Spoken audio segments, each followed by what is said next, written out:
In this guide, I'm going to show you how to get more Crimson in Redliner on Roblox.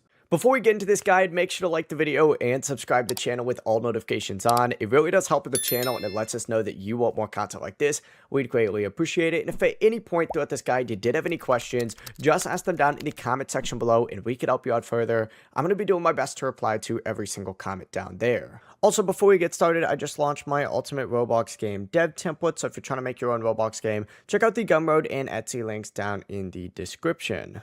Not only does it support the channel, but it's going to help you make the best Roblox game possible. Now, Crimson can sometimes be bought with Robux, but it can also be earned without spending Robux. So for example, if I select the little icon down in the bottom left, I can technically purchase this for some Robux. However, I honestly would not recommend doing this. Instead, I would focus more so on completing your daily and weekly contracts or quests. To do this, select the clipboard right here, and you're going to see all you have to do is go ahead and complete some pretty basic quests right here every single day and every single week, and you'll go ahead and get yourself some Crimson right here.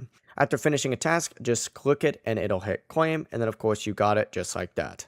Before you leave this guide, make sure to like the video and subscribe to the channel with all notifications on. It really does help the channel and it lets us know that you want more content like this. We'd greatly appreciate it. If at any point throughout this guide you did have any questions, once again, ask them down in the comment section below and we could help you out further. I'm going to be doing my best to reply to every single comment down there. Have a great rest of your day though. Peace.